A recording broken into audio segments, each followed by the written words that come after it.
Christopher Allen, House of Renfro. Thank you. Today is the date and time set for a jury trial in the misdemeanor matter in this case, and then we also have the 2 civil infractions that I plan to handle after we finish with the jury trial. I just wanted to have a short pre-trial to ensure that we are ready to proceed on that jury trial. And so, Attorney Stolman, are you ready to proceed today with the jury trial? Yes, Your Honor. Okay. And Mr. Renfro, are you ready to proceed today on the jury trial? I'm always ready to defend myself, but I still do not consent. I still do not consent to these trials. These are done on fraud for the tickets were what initiated the stop. And now you're trying to get me on a crime that hasn't even been, we haven't dealt with the initial problem here. So Okay. until that's dealt with, how do we know if I committed a crime?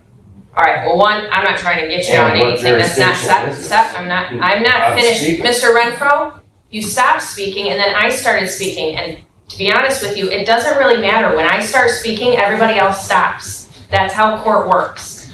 I've already warned you of that multiple times, so don't test me today, because we're gonna be in front of a jury, and if we start doing it in front of a jury, like I've also told you before, it's not going to happen. I will excuse them, we will have a conversation, and I will hold you in contempt, okay? As I was saying, I'm not trying to get you on anything. I'm the court, prosecutor's office, files charges. There's 1 misdemeanor charge, there are 2 civil infractions. You will have the opportunity in your trial to question the officers and to have those questions answered that you have about why you were stopped and et cetera, et cetera. That's why we have the trial, and that's why we're having the trial. I am well aware that you do not consent to these proceedings. I am well aware that you don't think the legal process in and of itself is legitimate, but I know. the simple fact is that it is, and you are supposed to be here, and we are moving forward with this case today. So, what we will do is this. Now that we've established that everybody is ready to go on the jury trial, I will let the jury board know that we are ready and that we are proceeding today. So anyone who has witnesses that need to be here, make sure that they are here. Make sure you have all your documentation in order. If there are any exhibits that the parties wish to present, I would appreciate if you at least try to exchange those exhibits in advance. I know this is a little bit more difficult case than some others, but at least try to do that. And let the other person know, maybe there could be a stipulation or not, that's okay. And then the last thing before we take a break, which is what we're gonna do, we're gonna take a break so that we can handle the rest of the cases that are here, and then we'll start the jury trial.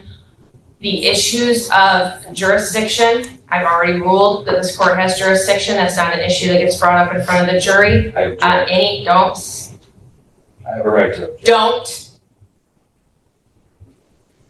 You can object to evidentiary hearings, or evidentiary hearing issues. You cannot object to jurisdiction in front of a jury. If you do it, I'm going to excuse the jury, and I'm going to hold you in contempt for not following the rules of court. These are not my rules. They are the rules of the courts of Michigan. In this big book here that I hope you've read, because you're getting ready to start a jury trial, and I really hope you've read these because it's the court rules and the rules of evidence, and you need to know these things. Because if you don't do it right, I'm not gonna give you any leeway on that. We've already talked about this. One more time, Mr. Renfro, are you sure that you do not want to speak to an attorney about this matter before you move forward? I'm sure. Actually, I do not have my discovery for the case. I haven't been able to go over the evidence. It has not been served to me. I do not have the police body cams that I've requested a long time ago. I paid for half of them, have not received them. I've not been able to go through any evidence where they're trying to get me on crimes before the initial stop was a civil infraction and somehow bred a crime out of that. It's an unarrestable offense, the civil infraction. You cannot, that's fruit of the poisonous tree. So now we're here on crimes taking care of the initial problem. So the tickets have to be first, and we're not moving anywhere until we get that clear. And you're in improper jurisdiction, subject matter jurisdiction, and personal jurisdiction. And we're not gonna move nowhere until we get this taken care of. I demand this court to vacate these matters. I say vacate, you say dismiss. Vacate these matters immediately. Done? One, I've already said that I'm not going to vacate, and dismiss is the right word. I already said that. Two, I've already said that jurisdiction is appropriate. We have subject matter jurisdiction in this matter. We also have personal jurisdiction, subject matter jurisdictions, because you're in a criminal court in the state of Michigan. And that is what we are dealing with. In fact, it's a misdemeanor, so you're in the right criminal court being district court. So we have subject matter jurisdiction. We have personal jurisdiction over you because it alleges that this matter happened in Burton, and Burton is in the jurisdiction of the 67th District Court. So we have both personal and subject matter jurisdiction. Those issues are laid to rest. If you want to bring them up again, you can bring them up on appeal. You will not bring them up again in this hearing because we are getting ready to start a jury trial, and those are issues that are not appropriate to bring up in front of a jury.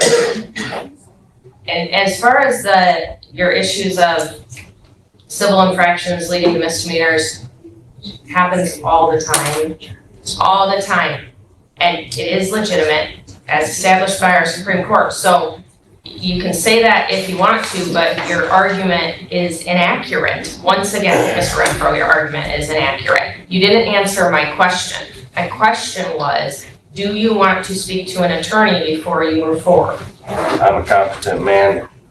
It's a yes or no? Awfully competent man, no. No. The answer is no. All right, I've asked you that question many a times now. I don't feel like I need to ask it to you anymore. You've established very clearly that you're going to represent yourself in this matter, for better or worse. Attorney Stoltman, do you have anything that you would like to say in regards to any of the issues that Mr. Renfro has brought up?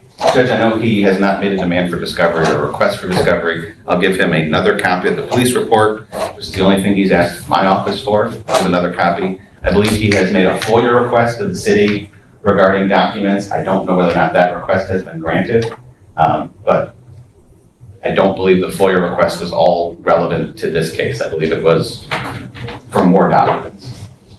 And I believe, Mr. Renfro, you've stated that on the record previously, that the body cams or whatever those were, that you FOIA'd them. The prosecutor's office is required to turn over to you all of the evidence that they have and all the evidence that they plan to use, and they have done that. We've had discussions about discovery numerous times. We're not going to delay the trial any longer. So we're going to have this trial today. Okay. We have no exhibits that we're planning to introduce. We're just going to have the testimony of the officer and Mr. Renfro if he chooses. Okay. Are you trying to say something? Is the warrant in here? I don't see the warrant. Or the, This is the second time you've been given those documents. Do you have the warrant from last time? Or the other time I've asked someone this gave you that? court numerous of times for the discovery. I have to have it to fight in the trial. I have to have the exhibits to be able to see what's going on or the moves that were made to get me in this position. So that Answer the warrant, question, Mr. Renfro. The question was last time when they delivered to you the discovery after you refused it, because you actually said you didn't want it because you were confused about how court rules work. You got the discovery. Did you get the warrant in that discovery? It's not necessary, I didn't just get so the you know, but I'm gonna discovery. make sure that you have it. Do you have it or not? No. Okay, the answer is no. So here's what I'm going to do, unless there's an objection. I am going to provide the statements for probable cause as well as warrant and complaint copy out of the file. So Mr. Renfro has that. He doesn't have any complaints about not having it. Mr. Our Attorney Stolman, do you have any objection to that? No. Okay, all right, so we'll make a copy of that, Mr. Renfro, and I, quite frankly, am pretty confident that this has already been given to you, but we'll make you another copy so that you have it right now. I can copy that. Okay, all right, we will pause on this matter and we will come back in not too long and we'll get started on that jury trial. Thank you, everybody. Thank you. Selena Stillman. Anybody from Speedway? Is there anybody from Speedway? Please. What stood out most in this hearing was the judge's patience and commitment to keeping the trial on track.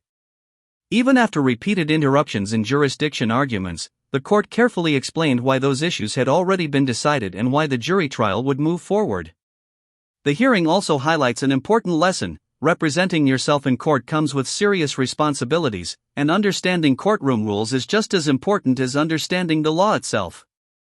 What do you think about this case? Share your thoughts in the comments below. And if you enjoyed this breakdown, don't forget to like, subscribe, and turn on notifications for more real courtroom cases. Thanks for watching, and I'll see you in the next video.